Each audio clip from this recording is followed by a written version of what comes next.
First I wanna start with a bit of a rant about the game I was going to have in the background for this video. It is a Splatterhouse fan game, made with the open bore engine. You cannot believe how much shit this cheap piece of blood-shitted game was giving me when I was trying to get gameplay footage for this video. I eventually got somewhat decent footage, but at that point, I thought that this deserves its own video. So join me next day or so, when I take a shit on these cheap ass open bore games, and why they just don't compare with even the official games like the subject matter of today's video, the third entry in the Splatterhouse series. Splatterhouse 3 is an overall decent beat 'em up game, and the soundtrack is relatively good. It is a shame that for some reason, this game was barely re-released over the years. What is odd is that we never saw this game on the now defunct Wii Virtual Console, and I would like to do some speculation as to why that was. My best guess as for why we never saw Splatterhouse 3 on the Virtual Console was because perhaps Nintendo had strict policies about releasing overly modified versions of games. Nintendo did have rules on what kinds of retro games would be allowed on the Virtual Console. For example, a game called Super Turrican, I think that was the game. I don't remember this story very well, but if you bought both Super Turrican and Mega Turrican, you would get an unreleased and more completed version of Super Turrican. However, Nintendo did not allow unreleased games on the Virtual Console, so that version of Super Turrican with the intended extra content was not able to be on the Virtual Console, only the less completed version that had a retail release. So maybe the new version of Splatterhouse 3 from the 2010 reboot would not have been allowed on the Virtual Console, because the edited cutscenes were seen as too much modified content, and therefore, the game was not allowed to be released on the Virtual Console, because it's not the same as the original released game. Or, maybe the second game didn't sell well on the Virtual Console, I'm not sure. This is one of those games that we just don't have a solid answer as to why we never saw them on the Virtual Console. Another example of this is the game Contra, the well-known and overpraised NES version. For some strange reason, Konami never released Contra 1 on the VC, but they had no trouble releasing the sequel, Super Contra, but only the NES version. But not even the Japanese Virtual Console had Contra 1 on there, it only had the MSX version of Contra 1. So yeah, that was very weird. But clearly I'm getting off track, and this might be enough to make a video just about those games. Anyways. Despite the absence of Splatterhouse 3 on the VC, the game did get another recent release, this time on a console you may or may not have heard of, called the Evercade. This is a console that basically gives you an alternative to play emulated retro games officially. One of those games is Splatterhouse 3.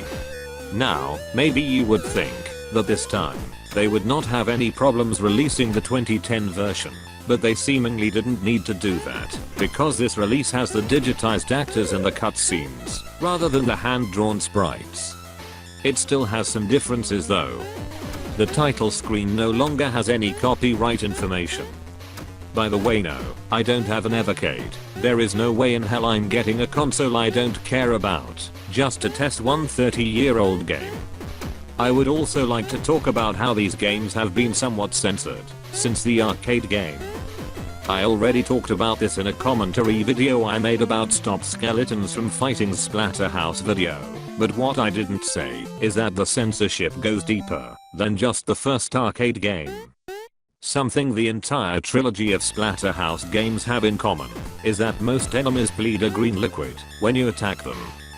That was something that Namco told the developers of the games to add, just so the games would be less graphic and violent, but really, that was pointless anyway, because the backgrounds of the stages still have blood in them.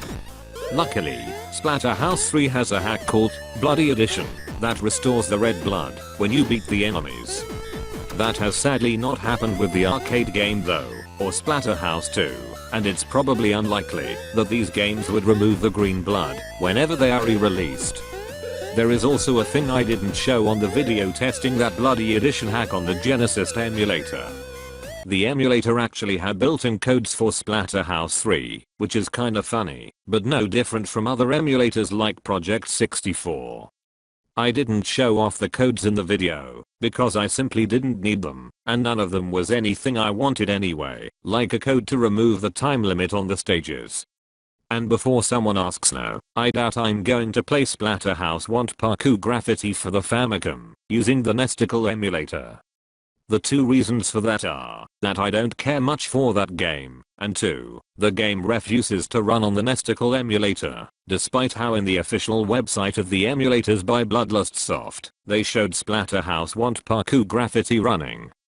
Something funny I found is that Isaridis, one of the founders of Bloodlust Soft, actually made a brand new NES emulator called Metal NES. I kinda don't see the point.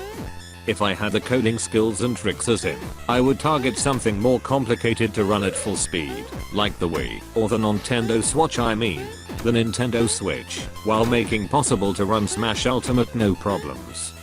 Also, I don't know where else to mention this, but Executioners, the first game made by Bloodlust Soft, turned 30 years old. The difference between that game and Splatterhouse 3 is that Executioners was violent, but had dark humor, and it was more like what we call nowadays an indie game. Executioners was sadly not that fun to play though. It kinda has the same annoying as fuck problems as those Splatterhouse open bore games, but I was impressed by the game in a technical level. And hey, it is kinda a perfect game to get footage of whenever I'm talking negatively about petty or uncreative bitches online in a video, because games like Executioners are everything chicks usually dislike. But anyways, I have been thinking in making a proper video talking about so many things regarding the Splatterhouse trilogy of games. Maybe I'll make a proper getting extra nerdy video next year. I do like these games, and it is sad that we barely hear anything from this franchise nowadays, especially since the 2010 game did not sell well at all, which usually means that we won't receive anything ever again if the numbers are low. So all we have left is some fan games with shit collision detection that works against you. Don't get me wrong, I'm not trying to curse the developers of these open bore games. I don't have to like them or hate them in order to like or hate what they produce. I have said this before, even if I don't like emotional whores like Michirin 9801, I can still enjoy what they produce. I don't care if you think that's weird, it can be called not being biased. But all I'm saying is, if you're going to make a fan game, and if it doesn't compare to the official games in terms of physics, then you already lost, and there is not much reason to play your game. But that is what I think. I'm done with the rambling. See you again.